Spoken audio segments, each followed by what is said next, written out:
Here, we tell the story of a beautiful princess, taken away from her royal life and left to live in a cottage with lovable people. Through it all, she is pursued by a woman mad with power and magical energy, who puts our fair maiden in a sleep-like death, where she can only be awakened by true love's kiss. Oh, wait a minute, that's the 1937 animated movie Snow White. We're doing Sleeping Beauty, made in 1959. My bad. Here we tell the story of a beautiful princess, taken away from her royal life and left to live in a cottage with lovable people. Through it all, she is pursued by a woman mad with power and magical energy, who puts our fair maiden in a sleep-like death, where she can only be awakened by true love's kiss.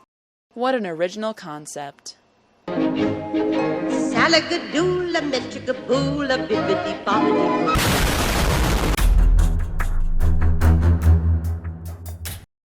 Hey, what's going on, guys? It's your BFF Snowy Oreo 663 here, right now. I have one quick thing to say before we get started, so cut to live action Snow. Hey guys, live action Snow here, and Zoe. And the other dog, Brandy, is just off frame over there with her paws. So, I'm gonna make this super quick. I got a copyright claim from Disney on my Cinderella review for a random 30 seconds in the middle. It was kind of weird. Basically, I wasn't allowed to have the video shown in several countries, so I made a dispute, and while the dispute is going for the next 30 days, nothing will happen with my video. So it's public right now.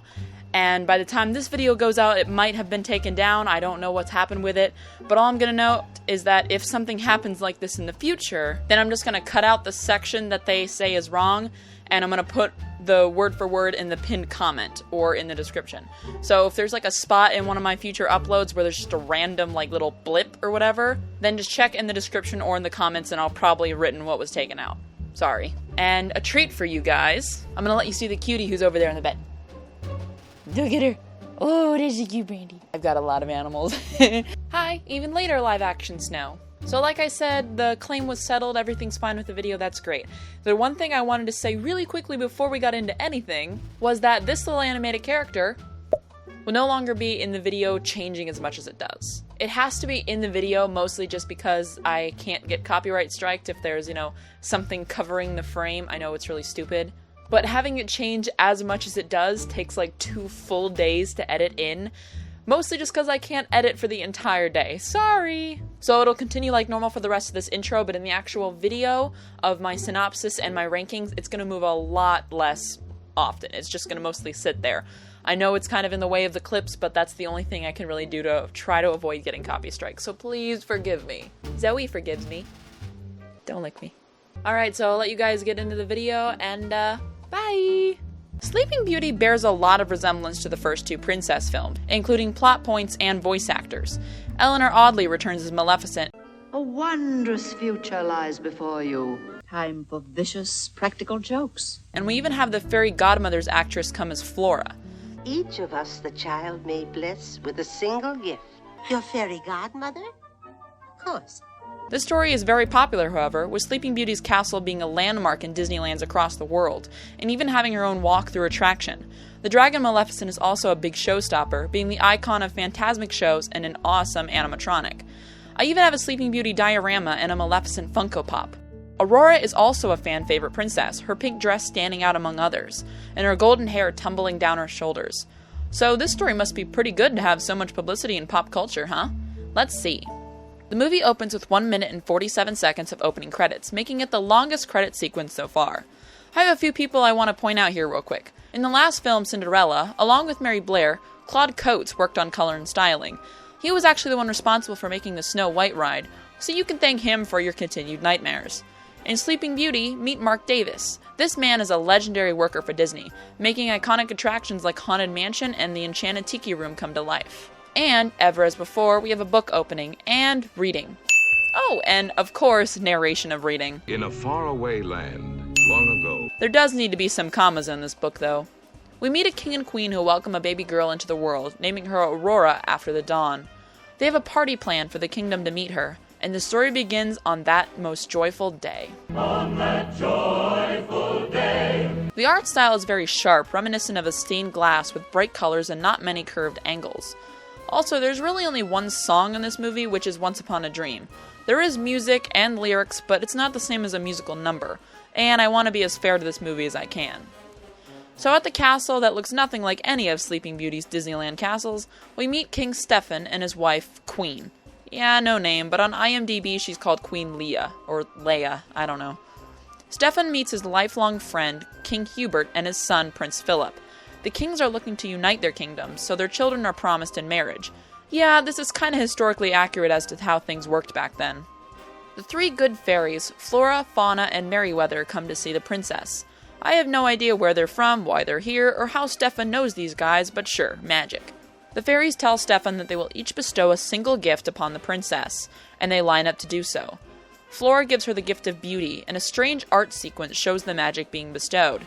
Next, Fauna gives the gift of song, where another art sequence comes into effect, including some birds that ended up in the final scene of the Disneyland walkthrough attraction. Before Merryweather can give her gift, the wind howls and Maleficent, the mistress of evil, appears. She calls Merryweather a rebel, which might allude to some sort of past between the two, and Merryweather tells Maleficent that she wasn't invited because she wasn't wanted. Maleficent goes to leave, when Queen Leia asks Maleficent if she is offended due to the lack of an invitation. Maleficent says no, and to show so, she'll give her own gift to Aurora. With one of her famous arm flaps, she lays out Aurora's curse. Before the sun sets on her 16th birthday, she shall prick her finger on the spindle of a spinning wheel and die. Stefan orders the guards to seize her, but with another powerful arm flap, she disappears. Flora tells Stefan that they aren't as strong as Maleficent, and they can't undo the curse, but they can help. Since Merryweather had not given her gift, she offers an alternative to the curse. And from this slumber you shall wake, when true love's kiss the spell shall break. Why that? Why not only be awakened by the rise of the sun, or the smell of berries, or even a hug from her parents? Why something that would be so difficult to achieve? King Stefan still feared for his daughter's life, and he ordered all the spinning wheels in the kingdom to be burned. So no more clothes for anyone, I guess. While they burn, the fairies drink magical appearing tea and talk about how to stop Maleficent. Flora reminds them that their magic can only do good things, and they need to talk quietly in a place where no one can hear them, because even the walls have ears. They shrink to a small size and hide in a tiny spot in the castle. Flora says that she can turn Aurora into a flower, since flowers don't have fingers and they can't get pricked. The others remind her that Maleficent could just send a frost, so that's out. Flora gets another idea, to have 3 peasant women raise the children in the old woodcutter's cottage. When asked who these women are, Flora changes their outfits to make them seem mortal. Merryweather is so shocked by the idea that her lips don't match her voice. Rocket to sleep. Oh, I love it. You really think we can? You really think we can? She does say that at least their magic could help them out. Flora says no magic and makes their wings disappear and takes the wands away. If they don't use magic, Maleficent can't find them. They grow back to normal size and tell their idea to the royal family. The 3 take the baby away, ready to raise her as their own. We pan back to the book once again, and 16 years later, a storm billows over Maleficent's home, the Forbidden Mountain, as she still has not found Aurora. She yells at her goons for not finding her, and asks where they have looked. One says that they search every home and every cradle, and Maleficent realizes that they've been looking for a baby this whole time. She has a good laugh and attacks them for being so stupid with yet another arm flap. When she does a second flap for good measure, she sends out her crow to find the girl. We go to the cottage, where the fairies had raised Aurora under a fake name, Briar Rose.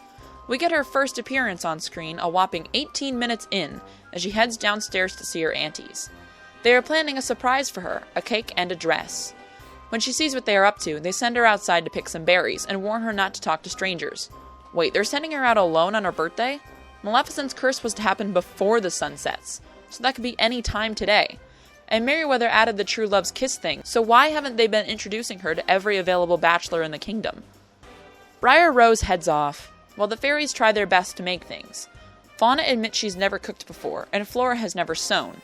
So how do they raise a child if they've never done these things before? The scene is actually kind of funny. Here's some highlights. What's that for? Well, it's got to have a hole in the bottom. It looks awful. That's because it's on you, dear. Soon the fairies get teary-eyed thinking about how their time with the princess is over. We then cut to Briar Rose singing a song as she heads through the forest. Her voice is very beautiful, and some animals come to see her. I can also appreciate how the animals don't look identical to the ones in the other films, and even the squirrels and rabbits have that stained glass look to them. Far away, Prince Philip hears the girl sing, and he tries to look for her, but his horse refuses.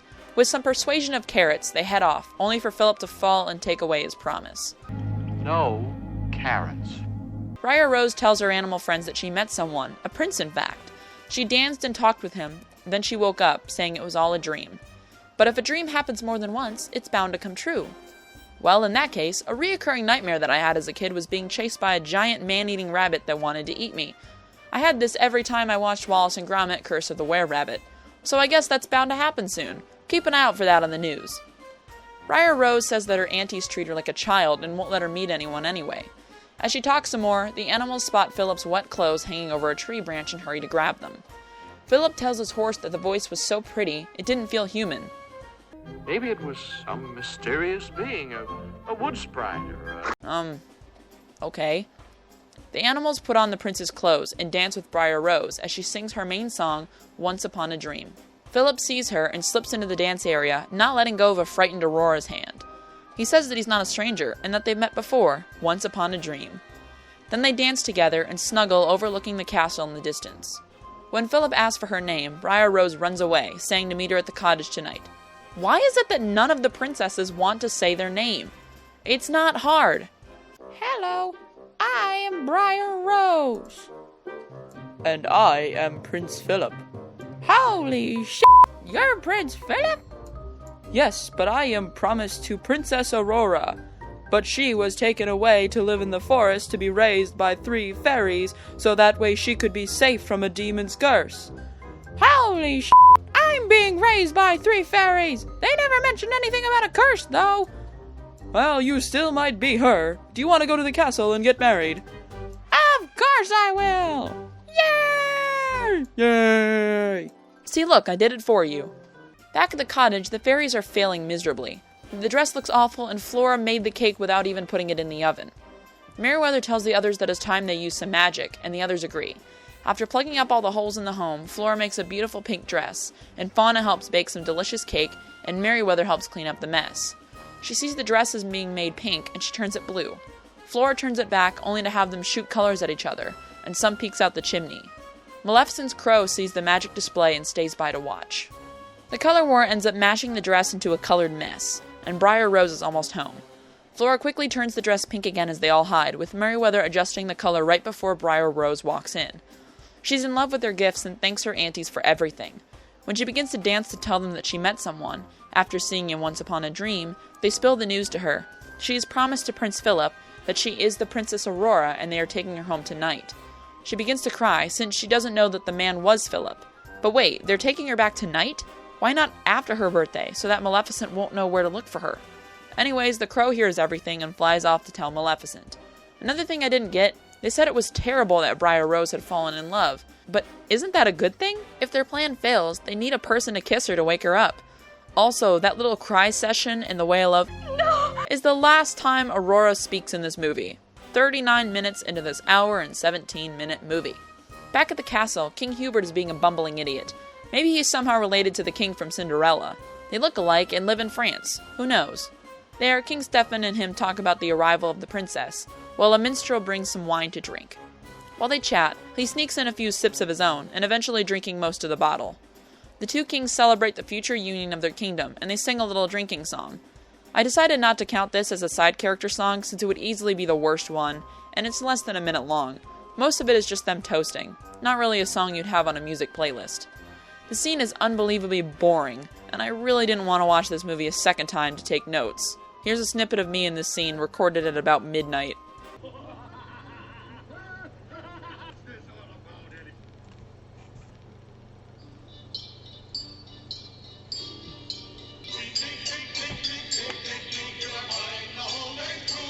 Anyways, with both kings slightly drunk and the minstrel wasted, King Hubert announces his plans for the children to have a castle of their own to raise their own children, and shows off the plans. He even says that the castle is already finished, when Stefan tries to tell him that it may come as a bit of a shock to Aurora about this whole royalty thing, and suggests that they give her some time to adjust before doing anything like that. King Hubert's offended, asking why this would be a shock. The 2 men argue with one another, Hubert trying to fight with a fish on the banquet table. Eventually, the men laugh it off, and Stefan says he'll tell the woodworkers to start work on a cradle for their grandchildren straight away. They see the minstrel passed out under the table, while trumpets blare outside to announce the arrival of Prince Philip. Hubert goes out to meet him, where Philip says that he's met the girl he will marry. Hubert is happy, but then gets upset when he doesn't mean Aurora. He means the peasant girl he met in the woods. Hubert is furious, as Philip sings that he met her first once upon a dream. Philip bids his father goodbye and heads off into the woods to meet up with the girl. And marry the girl I love. Exactly! Goodbye, Father. Goodbye, Father! Marry the girl you don't know! And that, ladies and gentlemen, is the last noise we hear out of Philip for the rest of the movie, 45 minutes in. Yeah, that whole battle with the dragon, we don't even get a grunt or a yelp. I will say, though, this last scene does have a good line. Now, Father, you're living in the past. This is the 14th century. Meanwhile, the fairies are bringing Princess Aurora back to the castle before the sun sets. Wait, that doesn't seem like the best course of action to me. Why not wait? Aurora is sad, a husk of her happy nature, and doesn't even smile when the fairies present her with a crown. She begins to cry, and the fairies leave her be. Oh, and I want to say that I was correct when I said that scream of "No!" was the last time we heard Aurora speak in this movie. This little cry session here is the exact same sound effect used when Dopey cried when Snow White apparently died.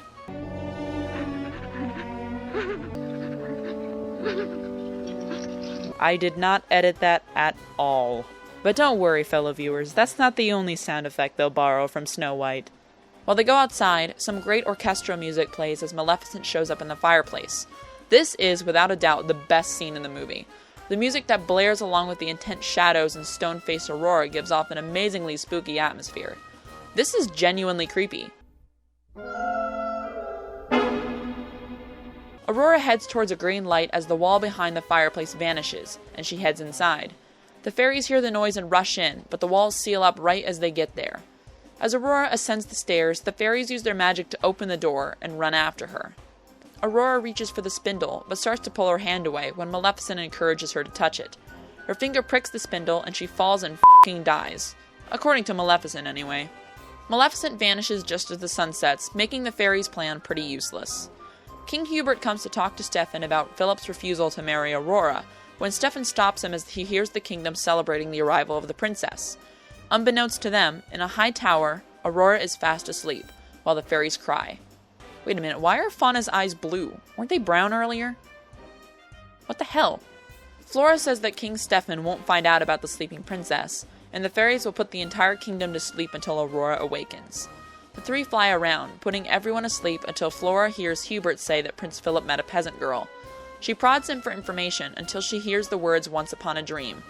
Realizing that Aurora was the girl, they head off to the cottage to find Philip. So I guess now that they know it's a prince Aurora fell in love with, it's acceptable. God forbid she fall in love with some low-life second-class citizen. The nerve of her. Gonna get laid, diddly-doo. Gonna get laid, diddly-dee. Gonna get laid, gonna get laid. I ain't afraid of getting laid.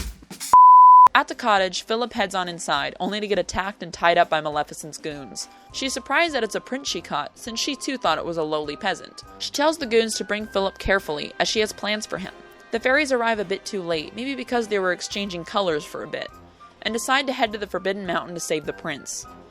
At the mountain, they go up, full size, and don't even try any magic on the goon they hide from. You can't put him to sleep? They shrink tiny and get spooked by some gargoyles before flying into the castle. This leads to another terrifying scene where the goons celebrate while spooky string music plays. Maleficent heads down to the dungeons to see the prince, and the fairies follow behind. She reveals her master plan to the prince. Sleeping Beauty cannot age while she is asleep, and therefore she'll leave Prince Philip down there for 100 years, only letting him go to save her when he is old and gray, to prove that love really does conquer all. What? What kind of plan is that? You have the patience of no other. The fairies fly in after Maleficent leaves to free Philip, while Flora gives him the Shield of Virtue and the Sword of Truth. They run out as goons flee close behind. They drop boulders on our heroes, but Flora turns them to bubbles while Merryweather frees the horse. Next, the goons shoot arrows, but Flora turns them to flowers. And you can't stop Maleficent with those kind of powers. As Philip rides off, the goons try flooding the path, only for the fairies to turn the water into a rainbow. Merryweather chases the crow around and turns him to stone. Wait, I thought your powers could only do good. You just killed this guy.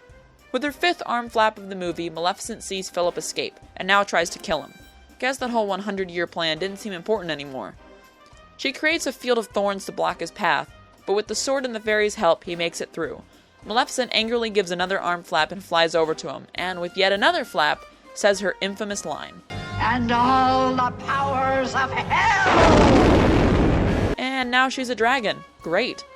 The battle rages on, with Maleficent's terrifying snapping and green fire. She freezes in the background and stalks over to our hero. Flora enchants his sword and it strikes the dragon, leading to the exact same sound effect of the queen dying from Snow White. I'm not kidding, listen.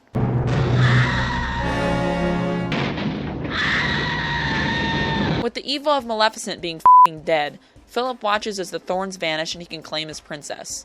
Gonna get laid? Doodly-doo. He sees her in a state of beautiful sleep and gives her the kiss of true love where she awakens. The kingdom wakes up as well, where two kings see the new couple coming down to the ballroom. Aurora embraces her family and gives her future father-in-law a kiss and begins to dance with her prince. The kings bob along to the music that nobody is playing, while the fairies cry over the happy ending. Flora sees her blue dress and gives it a pink color, while Merryweather retorts with changing it back. While the dress shifts in color, the princess dances with her true love into the clouds, as the book we read from closes, and they live happily ever after.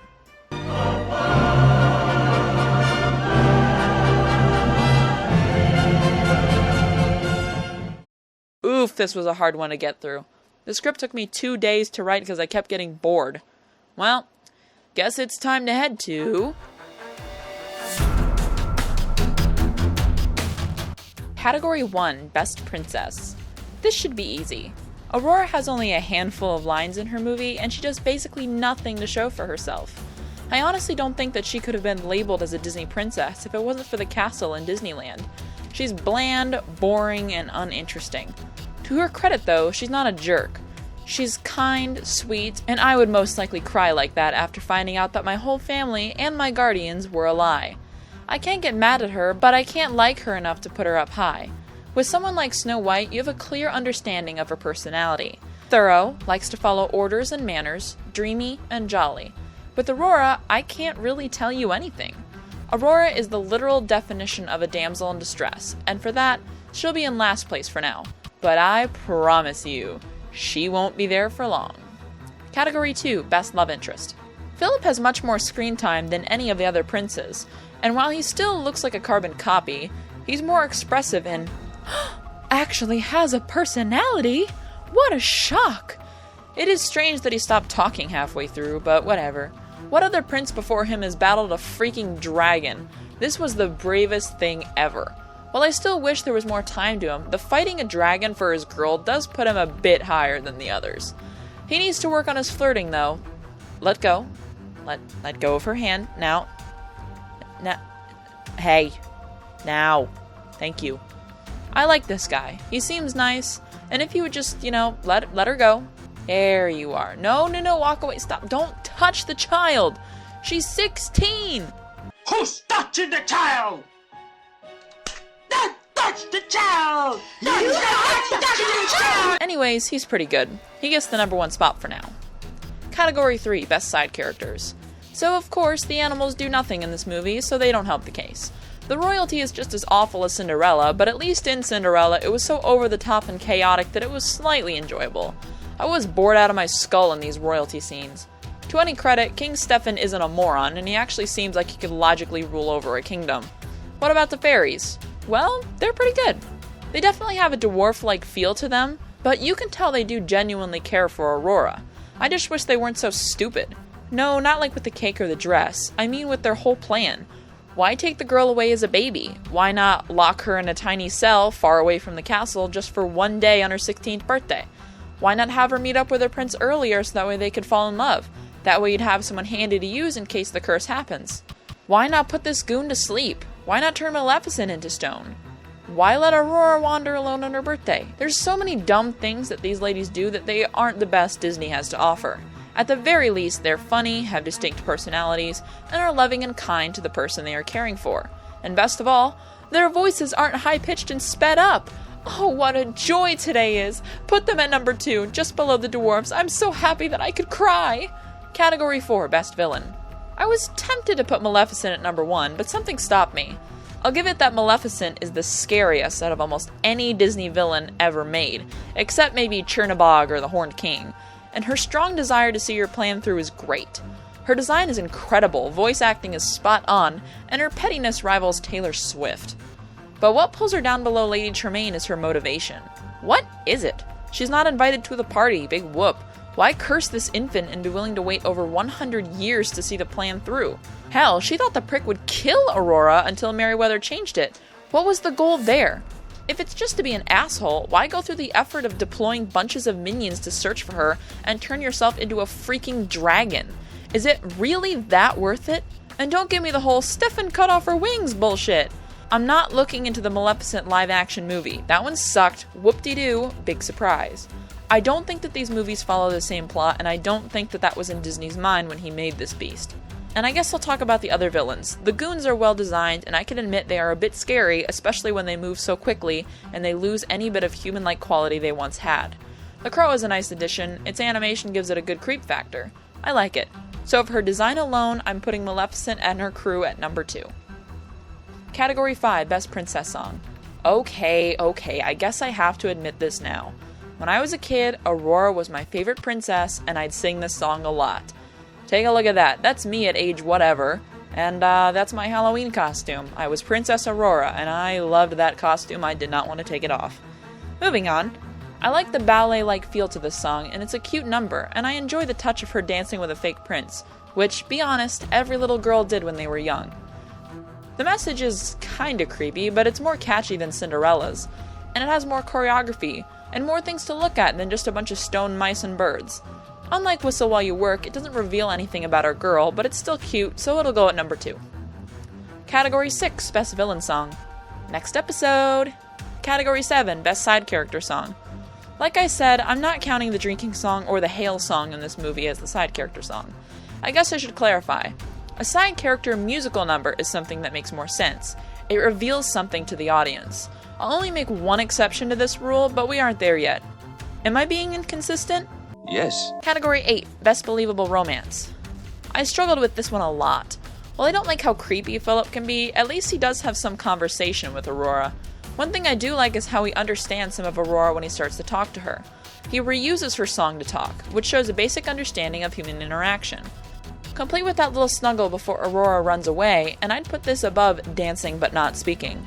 It's under Snow White just because in that film, Snow shows some flattery, and she acts how most young girls would when they get their first crush. So Aurora and Philip are at number 2. Category 9, Best Animation. Yeah, these films get better and better. What did I expect? Why am I using this category? Okay, let me get this out of the way. I'm putting Sleeping Beauty at number 1 due to the expressive faces, the beautiful backgrounds, and lively energy the story portrays.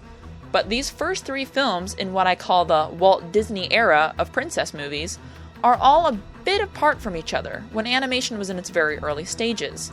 They get better and better, that's to be expected, but with the next set, known as the Renaissance era, the movies are all much closer together and use a variety of styles to get the story told in a certain way.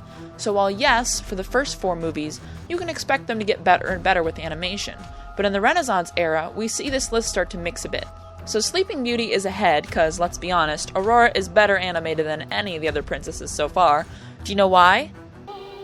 She has toes, ladies and gentlemen. Yeah. Of course, it's not perfect with the mixing of colors and freezing of characters, but in reality, I felt this film was on par with Cinderella in terms of animation, and literally the only reason I'm putting it ahead is because Aurora had toes. Yes, I'm serious. Don't at me. Category 10, Best Movie. I was a bit too harsh on Cinderella. While that film just had lots of plot holes and pointless scenes of things being annoying, this film had so many dumb decisions and pointless scenes of things being boring. Being boring is one of the worst things a movie can be. At least a really awful film like The Room is entertaining in an awful movie kind of way. Of course, it's one of the worst things ever created by a human being, but you can still laugh at it and have fun watching. You are tearing me apart, Lisa! When a movie is just mediocre and it puts you to sleep, that's the worst kind of bad. Let's look at a clip of me right before I started to work on this script. I don't want to do this. The fairies are nice, but they do babble for a bit too long. Our leading lady is as interesting as a sheet of sandpaper, and the only real enjoyment I got out of this film was the beautiful artwork and incredible voice work for Maleficent. I was actually kind of miserable during the runtime. This movie isn't very good, and be honest, if it wasn't for the castle and historical importance, would anybody care about this movie?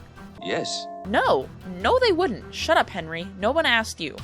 Now, Sleeping Beauty will be at the bottom, and from what I remember about the other movies, it might stay there for a while. Thanks for coming to my review. So like I said, this marks the end of the Walt Disney era of Disney princesses. Next is the Renaissance era, starting with The Little Mermaid, which came out 30 years after Sleeping Beauty. Has Disney learned how to make a better princess in that time? Oh!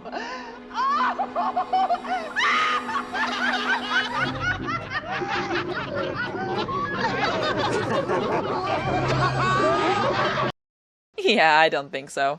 Well, look at that movie in June, so get ready for me to get mad. Like, really mad. I'm excited!